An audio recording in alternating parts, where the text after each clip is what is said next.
اب سورۃ الزخرف کا آغاز ہے۔ زخرف زیب و زینت کو کہتے ہیں، آرائش کو کہتے ہیں، اور زخرف سونے کو بھی کہا جاتا ہے، گولڈ کو۔ یہ مکی سورت ہے، ہجرت سے پہلے اس کا نزول ہوا۔ قرآن پاک کی ترتیب کے اعتبار سے اس کا نمبر 43 ہے، نزول کے اعتبار سے اس کا نمبر 63 ہے، اور اس میں 89 آیات ہیں اور 7 رکوع ہیں۔ اگر ترتیب کے لحاظ سے دیکھا جائے تو جن صورتوں کا ذکر ہوا کہ 4-5 صورتیں ایک ساتھ نازل ہوئی ہیں، اس میں سورہ زخرف بھی ہے کہ سورہ شورا کا قرآن پاک کے نزول کے اعتبار سے نمبر 62 ہے اور سورہ زخرف کا 63 ہے۔ تو یہ تمام صورتیں ایک کے بعد دوسری نازل ہوئی ہیں۔ تو جب ان کا زمانہ نزول ایک ہی ہے تو ان کے مضامین تقریباً یکساں ہیں۔ یعنی یوں سمجھیے کہ اس زمانے میں جس طرح کے کافر پروپیگنڈا کرتے تھے، ان کے اعتراضات کے جوابات ان صورتوں میں مختلف انداز سے دیے گئے۔ بسم اللہ الرحمن الرحیم، اللہ کے نام سے شروع جو بہت زیادہ مہربان نہایت رحم کرنے والا۔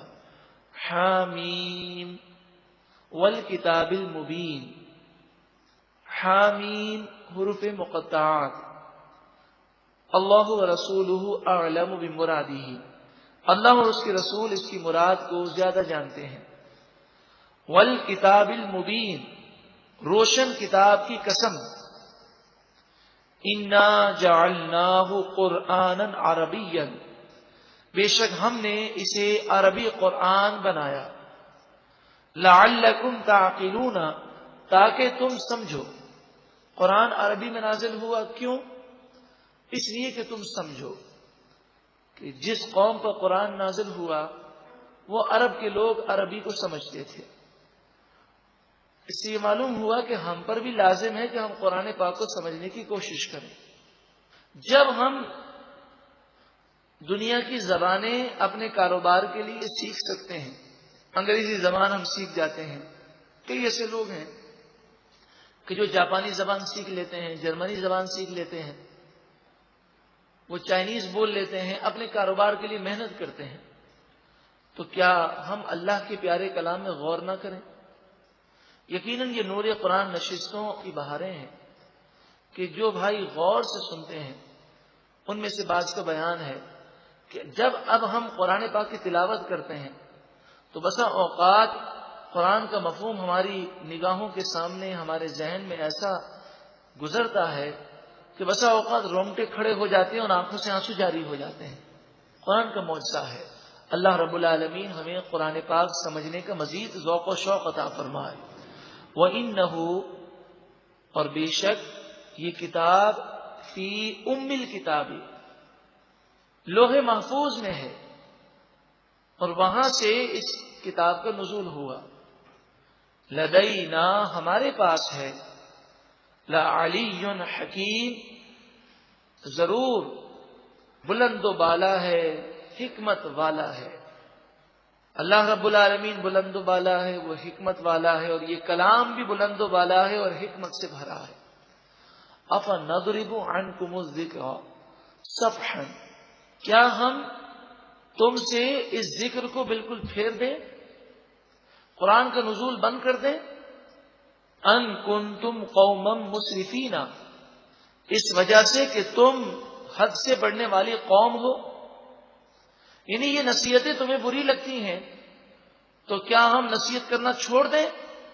حدیث پاک میں آتا ہے کہ کافر بہت زیادہ قرآن پر اعتراض کرتے، وہ سننے کو تیار نہ ہوتے، لیکن قرآن کا نزول برابر ہوتا رہا، تو فرمایا کیا تمہاری خاطر ہم قرآن کا نزول بند کر دیں اور یہ نزول کسی اور قوم پر کریں؟ تو مفسرین فرماتے ہیں اگر ایسا ہوتا تو وہ قوم ہلاک ہو جاتی۔ اور اس میں ہمارے لیے نصیحت ہے کہ اگر ہم کسی کو نصیحت کریں اور وہ سننے کو تیار نہ ہو تو پیار محبت کے ساتھ مختلف انداز سے نصیحت کرتے رہیں، ایک نہ ایک دن نصیحت کا ضرور اثر ہوگا۔ تو یہ قرآن پاک میں وہ تاثیر ہے کہ عرب کے وہ لوگ جو سب سے زیادہ سخت تھے، قرآن کا نزول ہوتا رہا اور آخر کار اس قرآن کے نور نے ان کے دلوں کو منور کر دیا۔ اور یہ لوگ ایمان لے آئے. وَكَمْ أَرْسَلْنَا مِن نَبِيٍّ فِي الْأَوَّلِينَ، اور بہت سارے نبی ہم نے پہلے لوگوں میں بھیجے. وَمَا يَأْتِيهِم مِّن نَبِيٍّ إِلَّا كَانُوا بِهِ يَسْتَهْزِئُونَ، جب بھی ان کے پاس کوئی نبی آیا تو ان لوگوں نے ان کا مذاق اڑایا، وہ ان کے ساتھ مذاق کیا کرتے یہ کافر لوگ. فَأَهْلَكْنَا، پس ہم نے ہلاک کر دیا، اشد منہم بطشن، ان لوگوں کو جو گرفت میں زیادہ سخت تھے، جو زیادہ طاقتور تھے، ہم نے انہیں بھی ہلاک کر دیا. تو کیا یہ کافر پچھلی قوموں سے عبرت حاصل نہیں کرتے؟ وَمَضَى مَثَلُ الْأَوَّلِينَ، اور پہلے لوگوں کی مثال گزر چکی جو عبرت کے لیے کافی ہے.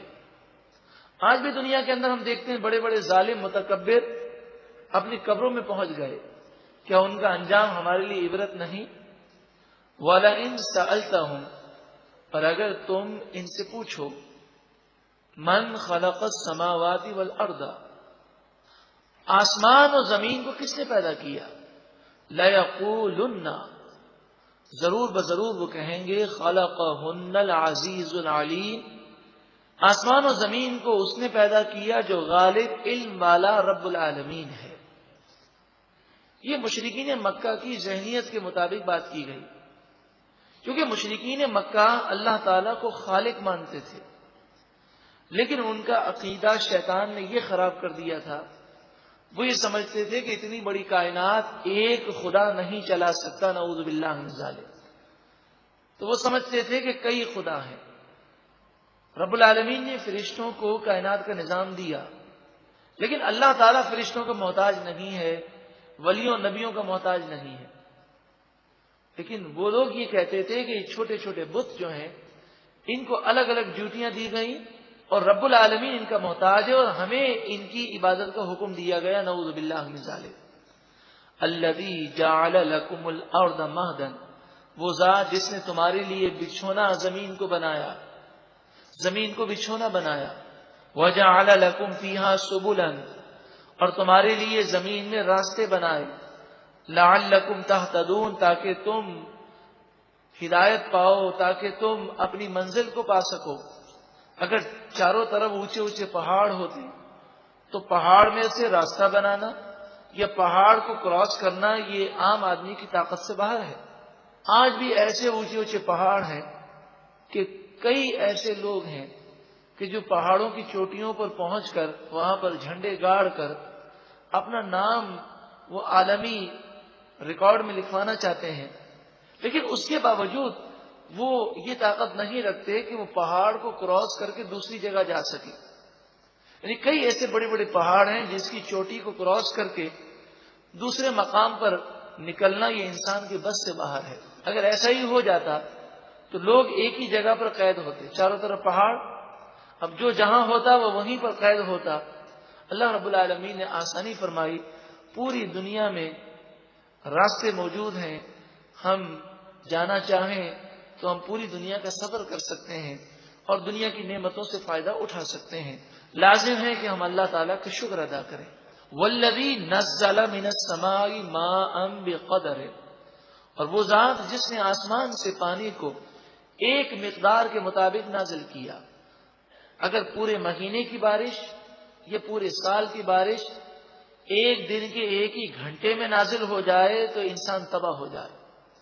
وقفے وقفے سے بارشوں کا نزول ہوتا ہے. فَأَنشَرْنَا بِهِ بَلْدَةً مَيْتًا، پھر ہم نے مردہ شہروں کو زندہ کر دیا، یعنی بارش کے ذریعے مردہ زمینوں کو آباد کر دیا. وہ سرسبز و شاداب زمینیں بن گئیں اور ان سے فصلیں پیدا ہو گئیں. جو رب بیج سے اتنا بڑا درخت پیدا کرنے پر قادر ہے، وہ تمہارے مٹی میں ملنے کے بعد تمہیں دوبارہ زندہ کرنے پر بھی قادر ہے. کذالک تخرجون، اسی طرح تمہارا نکلنا ہے، تم نکالے جاؤ گے. والذی خلق الازواج کلھا، وہ ذات جس نے ہر چیز کے جوڑے بنائے، ہر مخلوق کے جوڑے ہیں. مذکر مؤنث نر مادہ. وجعل لکم من الفلک والانعام، اور تمہارے لیے کشتیاں اور مویشی پیدا کیے. ما ترکبون، جن پر تم سوار ہوتے ہو، تمہیں سوار ہونے کی عقل اور یہ چیزیں تمہارے قابو میں کرنے کے لیے تم میں طاقت اللہ نے عطا فرمائی. لتستووا علی ظہورہ، تاکہ تم ان جانوروں کی پیٹھ پر سوار ہو جاؤ.